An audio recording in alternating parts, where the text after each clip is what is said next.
Hey guys, Caduce Campbell here for TheButtonSmashers.com, and this is our review for Tekken 7. Get ready for the next battle.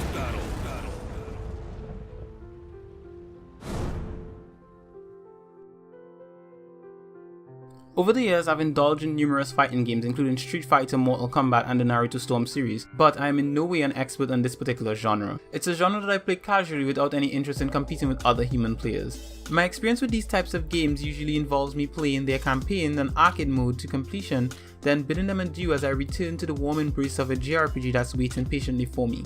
And though Tekken 7 is an amazing addition to its respective franchise, it has not broken this trend. The team at Bandai Namco have done a relatively good job bringing this illustrious franchise to the current generation of consoles, and for the most part it looks and plays well. Again, remember that I am not an expert on these types of games, so don't expect me to mention anything about combo counts, advanced juggling, or any other things that avid fans of fighting games would understand. I basically learn a few moves and combos and spam them until I get to the next cutscene. This is especially fun when you have a lot of characters to interact with like Tekken 7 has. The game features 37 playable characters, including a lot of classic characters who all play like I remember, with only minor variations in some of the animations. For example, Paul still has his backpack punch move that drains half of your health, and Eddie still stands on his hands and spams those unpredictable capoeira kicks. In essence, characters have a very familiar feel to them, so fans should feel right at home. As for the new characters, they were also pretty easy to master, especially Akuma, who makes a cameo from the Street Fighter series, even going so far as to play a prominent role in the game's main campaign. His attacks and combos were so well implemented in the game to the extent that if you were able to play him in Street Fighters, you will dominate the Tekken characters. This is due to his ability to control a match with his long-range fireballs, ability to glide across the screen, and his iconic Raging Demon attack, which I must say is very easy to execute in this game. Though I may not be an expert at fighting games, I was also able to spam my way to a couple perfects with him. Other characters like Devil Kazuya are able to dominate a match from range, but even they pale in comparison to Akuma, a character who's even more imposing to face than the game's primary antagonist. Some may consider him a cheat character that has no right being in the game, but I consider him a reviewer's best friend. The game also has an easy mode that assists players by allowing them to perform basic combos with just the use of a single button input, example XXXXX. This makes the game more accessible for those who are more interested in plot than gameplay. Now before I continue my breakdown of the game, it should be noted that the copy of the game that we used for this review was the Xbox One version.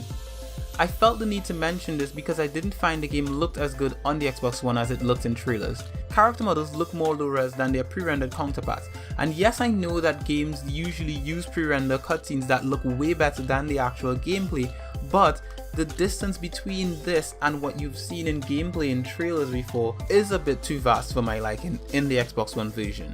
The game also has a habit of having the ground below the character's feet crack up, and the broken pieces sometimes tend to clip into characters in a disconcerting manner that takes away from the game's visual appeal. Now mind you, this is me being nitpicky about the game. For the most part, I am very content with what is on offer in Tekken 7, but as a reviewer, I know there are some individuals that put a lot of emphasis in visual appeal in these types of games, and I want to address those concerns. That being said, the visuals are not the most important part of games like these, the performances. Speaking of which, the game runs at a steady frame rate when in battle, but strangely enough, it does suffer from what I can only imagine to be a hardware limitation, with stutters during cutscenes and some relatively long loading times. Again, this can just be a limitation of the Xbox One hardware, and maybe the other versions of the game run without any of these minor annoyances. All that aside, the game is pretty solid in its offering for the single player crowd. It has your standard arcade mode, practice mode, versus mode, campaign mode, and a treasure battle mode. This last mode allows players to compete against different AI controlled characters in an effort to unlock new outfits and gear for their characters. This is probably the mode that I spend the most time with because I like the feeling of getting something new after each fight. The possibility of instant gratification compelled me to play the modes that offer the most rewards, and this mode I found to be the most rewarding. Second to that would be the campaign.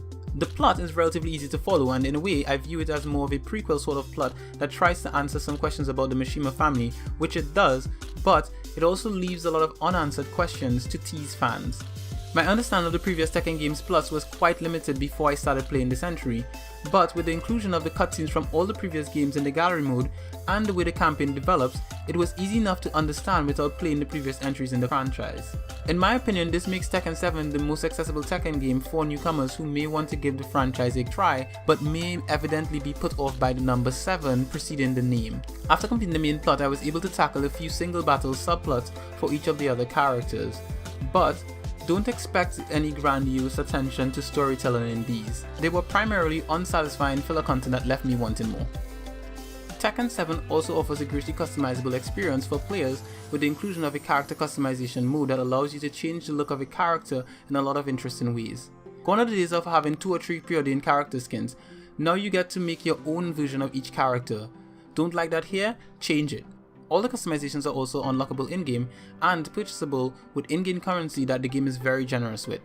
Players are also able to customize their HUD online profile to make the experience an even more unique one.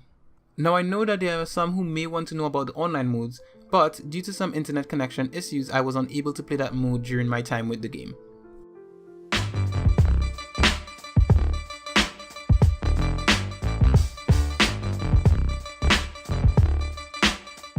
So with all that being said, here's my final verdict on Tekken 7. I had a good time playing this game without the need to know much about its predecessors and playing the online modes. And thanks to the easy to follow campaign, gallery mode and other single player aspects of the game, I was able to have plenty of enjoyment out of it. It is relatively solid in the graphics and performance department where it matters most, making for a solid gameplay experience. Those that may want more out of the experience with this game should be able to find that in the other modes, and those that want a casual experience can have their cake and eat it too. It's a game that serves 2 masters and it does that well. If you're familiar with the Tekken series, then you should feel right at home with this one. If you're new to it, then your experience is likely to be fairly similar to mine. Thank you for watching this review of Tekken 7. If you guys enjoyed this review, make sure to hit a like and subscribe to this channel.